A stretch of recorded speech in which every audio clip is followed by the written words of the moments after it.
Mesdames, Messieurs, bonjour, bienvenue sur le journal de Nœud Solidarité. Donc on va démarrer par les infos de Nœud-les-Mines. Ensuite, nous passerons aux infos régionales. Notre dossier, les écrans. Nous passerons aux informations du RC Lens et des dogs. La météo avec Flo et nous procéderons aussi au tirage au sort de la grille pour ce magnifique appareil à gagner. Nous terminerons en chanson avec Jaja. Mais pour l'instant, place aux informations de Nœud-les-Mines. Alors, pas grand-chose sur Nœud-les-Mines cette semaine. On continue les travaux en cours dans la ville. La vie associative est toujours à l'arrêt avec beaucoup d'associations qui sont dans l'attente de réouverture. Toutefois, il y a quand même des associations qui continuent à bosser à l'extérieur. Si je prends par exemple le code du handball, etc. Donc voilà. Voilà un petit peu pour la vie associative. Mais dis-moi, par contre, ça bouge toujours au niveau des infrastructures. Oui, ça bouge toujours avec la mise en place du terrain de pétanque au niveau de la place d'Arras. C'est un terrain qui était prévu d'être installé, donc c'est en cours. Donc il se situe près de l'association du comité du 3. Donc de quoi de passer encore de bons après-midi entre amis en attendant bien sûr que la levée des conditions sanitaires. Et les commerçants neuxois dits non essentiels, eux, toujours dans l'attente des décisions gouvernementales. Et oui, toujours l'attente avec de l'espérance enfin ils pourraient voir le bout du tunnel. Nous ne manquerons pas de vous informer donc sur le groupe bien sûr de la réouverture de ces commerces. On espère aussi retrouver un marché ouvert à tous sur Nœud-les-Mines. Et tout à l'heure, tu parlais des associations, et justement, avec Défi 7 nœuds, tu as un rendez-vous important. Alors oui, un rendez-vous très important, la journée internationale de la sclérose en plaques, qui a lieu tous les ans le 30 mai. Donc on va y arriver, donc le 30 mai. Donc le dossier est entre les mains de la sous-préfecture et de la mairie. On attend leur décision finale pour savoir si on va pouvoir vous proposer ou non, ou la reporter. On l'annulera pas, mais on la reportera le cas échéant. Mais on espère pouvoir maintenir la date du 30 mai. Donc, tu nous rappelles un peu où se passe cette journée et quand ? Alors, si nous avons l'autorisation, donc ce sera bien sûr le 30 mai. Donc le lieu, c'est le parking Weldom, Nœud-les-Mines, c'est sur la route nationale. Je tiens d'ailleurs à remercier cette enseigne qui nous met à disposition son parking et qui va nous alimenter en électricité, etc. sur cette journée. Donc le 30 mai, avec au matin une randonnée de 12 km. Donc on demande une participation de 2,50 €. On vous rappelle aussi que tous les bénéfices de l'association Défi 7 nœuds sont reversés à la fondation Opal donc en fin d'année. Le midi, donc il y aura une restauration qui sera organisée donc par Jean-Michel avec son équipe du comité d'animation du 3, suivi d'un spectacle de chant avec la troupe de Espoir et Solidarité, et aussi la présence de Radio Plus, la Dame Brune et quelques chanteurs. Beau programme, mais ce n'est pas tout parce que tu nous réserves encore quelques surprises. Alors oui, donc la présence exceptionnelle de notre parrain de l'association, donc Johan Lacher, qui sera présent à la randonnée et l'après-midi. Donc on rappelle, il est champion de France de football professionnel. C'est lui qui avait marqué le but contre Auxerre qui a permis à Lens d'être champion de France.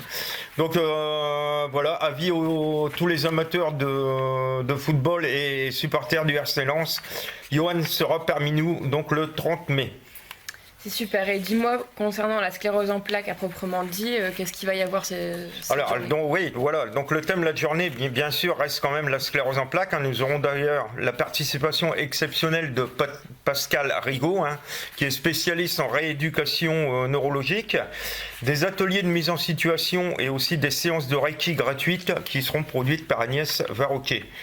Ensuite, nous aurons donc, entre les chansons, nous aurons une conférence sur la rééducation dans la sclérose en plaques par Pascal Rigaud, une conférence sur les bienfaits du sport dans la sclérose en plaques, donc ça sera moi qui interviendra, et la présentation de mon prochain défi contre cette maladie. Alors venez nombreux le 30 mai, le lieu, le parking Weldom.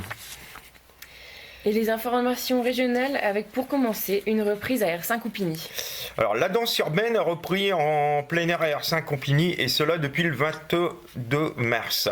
L'endroit, l'ancien centre aéré du Mont de Compigny, je pense que tout le monde connaît cet endroit. Alors qu'un projet de salle de réception est prévu, les élus ont proposé, le temps que le projet se mette en route, à du school d'occuper les lieux pour répéter en plein air.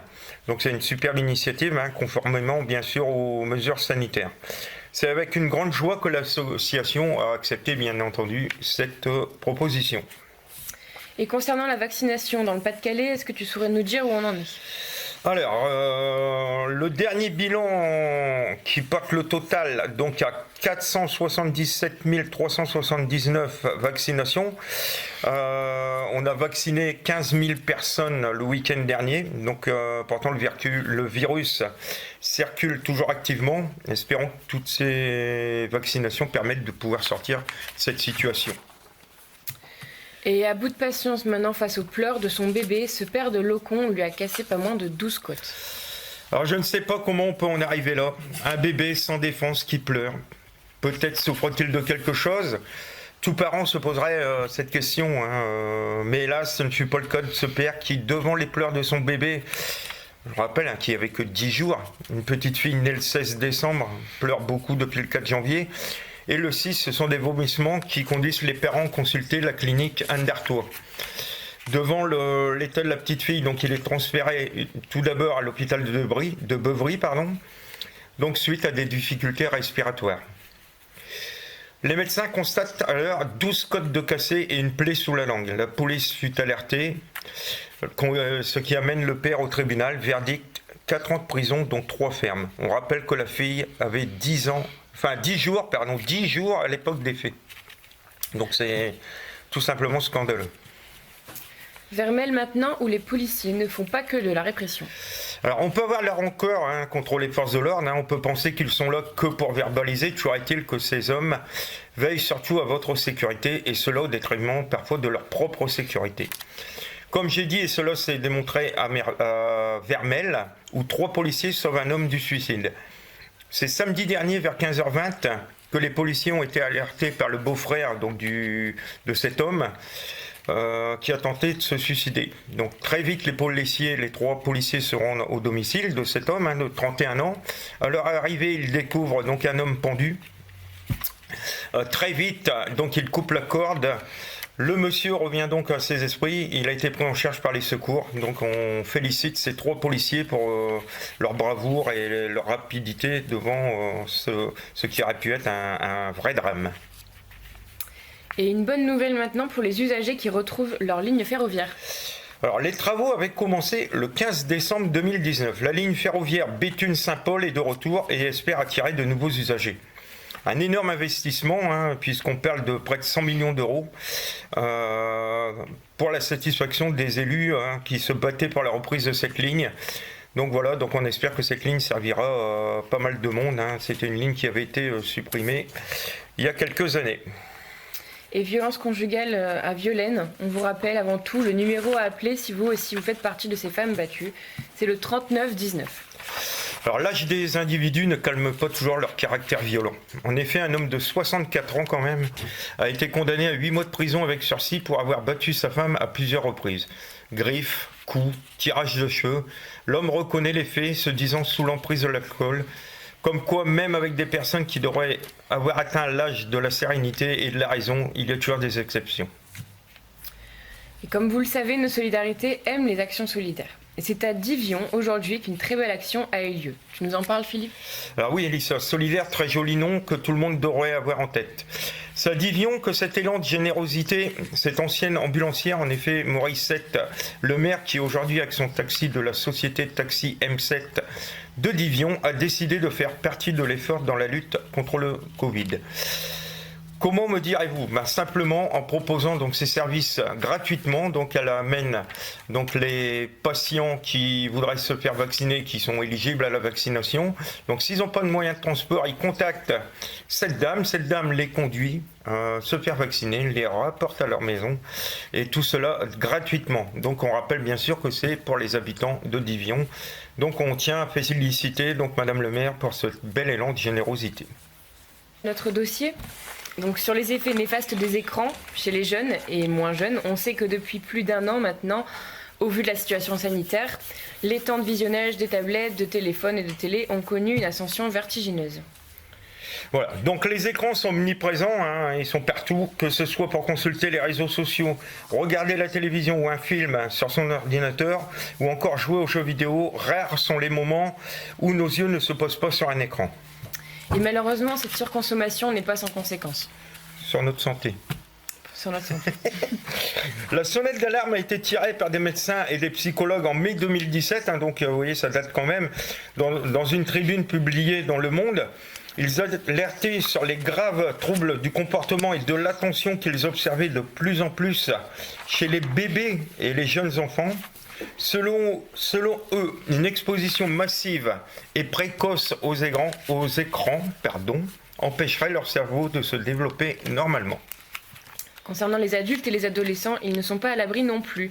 L'usage excessif des écrans s'accompagne globalement d'une baisse de l'activité physique. Or, cette sédentarité est un facteur de risque pour des maladies comme le diabète, l'obésité ou des problèmes cardiaques. Alors, de plus, la lumière bleue émise par les écrans d'ordinateur, de tablettes, de télévision a un impact néfaste sur notre sommeil. Or, comme vous le savez, le manque de sommeil a des effets sur la santé physique et mentale qui sont bien identifiés. Une baisse des résultats scolaires, des troubles du métabolisme, notamment une surcharge pondérale, des problèmes de santé mentale comme la dépression et l'anxiété. Et des informations d'autant plus alarmantes que le temps d'exposition aux écrans ne fait que progresser. Les adultes passent en moyenne 5 heures et 7 minutes par jour devant les écrans contre 3h10 il y a 10 ans. Et ce, hors activité professionnelle.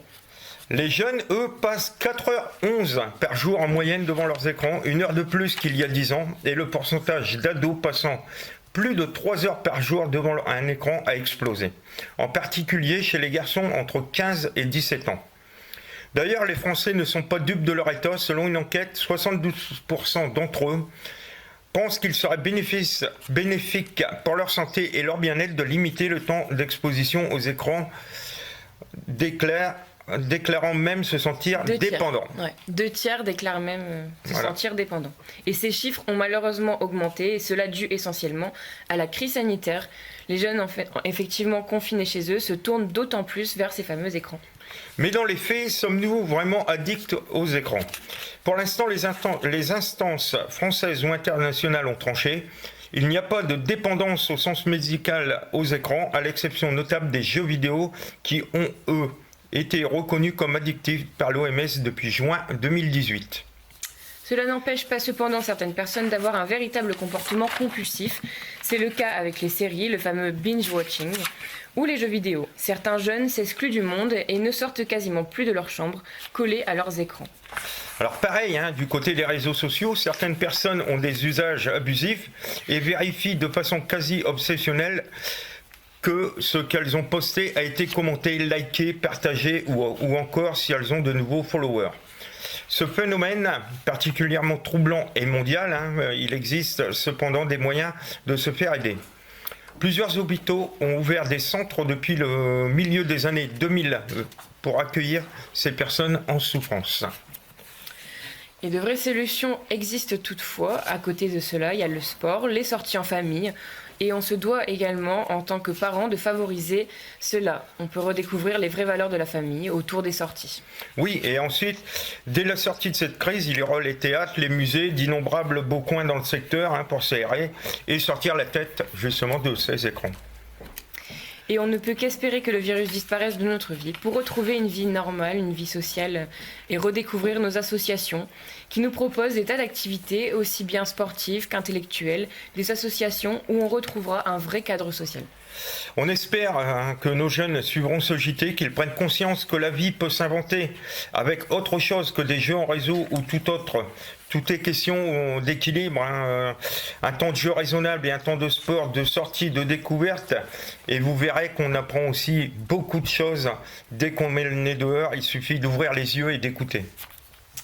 Et oui Philippe, tu as bien fait de dire le mot équilibre, qui est le mot juste, et que justement on retrouve ce mot dans tous les mots de notre société.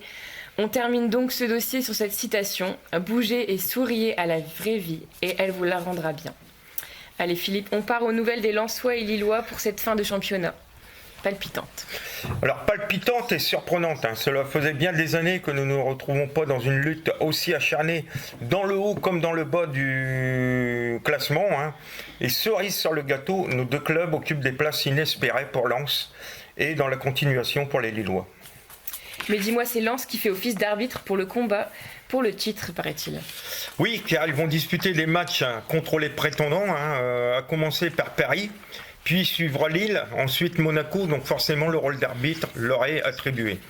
On revient donc au résultat donc, du week-end dernier, avec pour commencer encore un match fou entre Lens et Nîmes. Les Lensois réduits à 10 après une énorme faute de Sylla se répèrent. Le score 2-1, avec, on peut noter un but venu d'ailleurs à mettre à l'actif de Haïdera. A noter aussi que le RC Lens devait composer avec une équipe remaniée suite aux exclusions et malade, mais cette année les Lensois sont irrésistibles. Ils sont donc toujours 5e et prétendants à l'Europe malgré un calendrier qui devient très très costaud. Quant aux Lillois, toujours ancrés à la première place suite à un match tout aussi fou, ils étaient menés donc 2-0 à la mi-temps par des Lyonnais qui étaient prétendant au titre également avant la rencontre. C'est moins le cas maintenant, puisqu'ils ont perdu donc 3-2. Donc les Lillois ont remonté les 2 buts et ils en ont inscrit un 3e, ce qui fait qu'ils repartent avec les 3 points donc, de Lyon. Pour les Lyonnais, la perspective de pouvoir faire une croix sur la Champions League, seul espoir pour eux, battre Monaco qui semble imbattable en cette fin de saison. Les Lillois, quant à eux, gardent leur place de roi de la Ligue 1. Et oui, quel suspense. On va donc passer à la météo avec notre ami Flo et ensuite on laissera le micro à Jaja pour terminer le JT en chanson. On vous dit donc à la semaine prochaine. Et prenez soin de vous.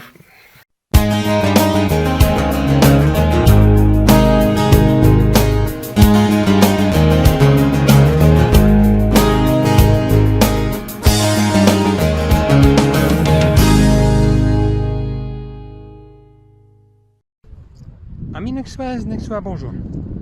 Comme vous pouvez le constater, Monsieur Météo est en direct de la Grande Place d'Arras. Que fait Monsieur Météo sur la Grande Place d'Arras? Il travaille. Et donc, je vous présente la météo en direct de la Grande Place d'Arras et en direct du Beffroi d'Arras. Donc, cette semaine, vous avez pu vous apercevoir que le temps a été magnifique. Que dis-je? En ce début de semaine, vu que lundi et mardi, nous n'avons pas eu un nuage et le ciel a été très bleu. Les températures sont montées jusqu'à 17 degrés. Malheureusement, ce mercredi, vous avez pu vous apercevoir un changement de temps. Effectivement, ce mercredi soir, la pluie a pris le dessus sur le soleil, ce qui fait du bien à la nature. Pour ce samedi, vous avez pu également vous apercevoir que le temps a été mi-figue mi-raisin, vu que nous avons eu une alternance de nuages et d'éclaircies. Les températures se sont encore maintenues à un bon niveau ce samedi, vu que cela a monté jusqu'à 15 degrés. Pour ce dimanche, le temps s'annonce exactement comme ce samedi. C'est-à-dire, vous aurez une alternance de passages nuageux avec du soleil. Et les températures vont rester encore d'un bon niveau, vu que nous attendons une moyenne de 14 à 15 degrés. Pour la semaine prochaine, malheureusement, le temps s'annonce très maussade. Effectivement, je peux vous dire déjà que la semaine prochaine, nous n'aurons pas un ciel bleu. Effectivement, la semaine prochaine, les premières prévisions seront orientées vers un temps très maussade et très pluvieux, ce qui va faire du bien à la nature. Et qui dit temps pluvieux dit température en chute.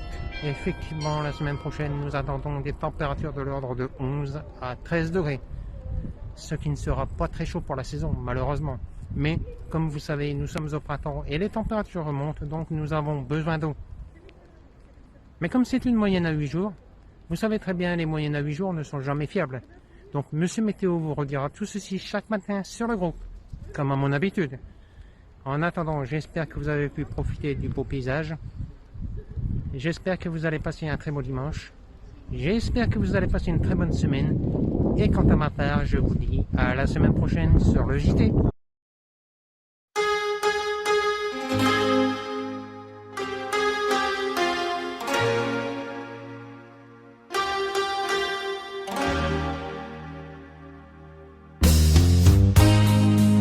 Je ressens de l'amour pour toi et pourtant je n'ai pas le droit d'imaginer être un jour à toi, puisque tu portes une alliance au doigt.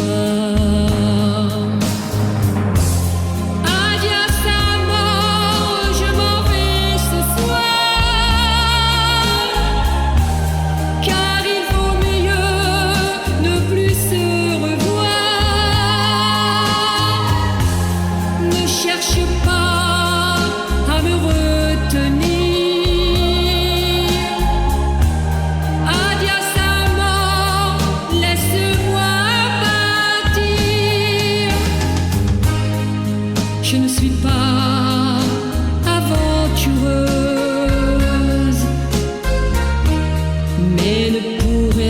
jamais être heureuse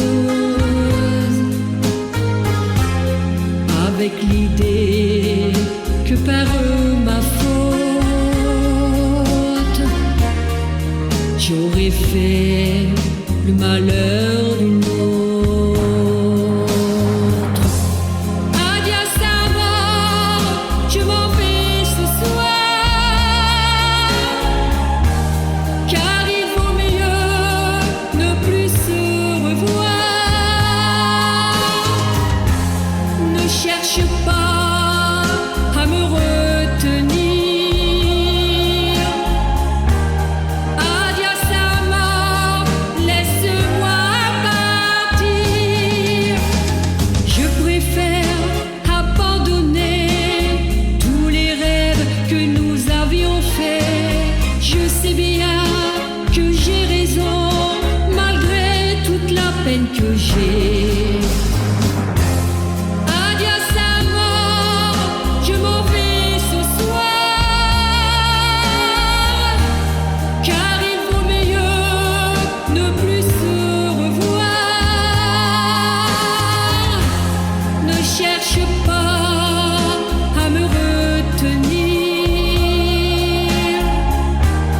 Adieu sa mort, laisse-moi partir. Ne cherche pas à me retenir. Adieu sa mort, laisse-moi partir.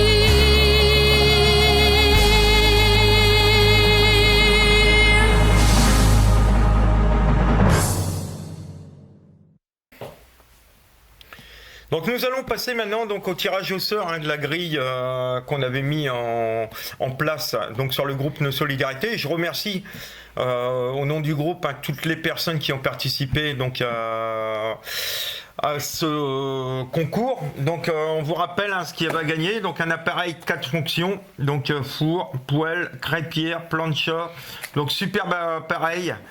Donc on va procéder au tirage au sort. Donc bonne chance à tous. Donc je vais secouer donc tous les 50 tickets et Jo va tirer, bien sûr, elle est retournée, elle voit pas ce qu'elle a. Voilà, Jo, tu tires un ticket. Tadam, tadam, qui va gagner? Le numéro 12.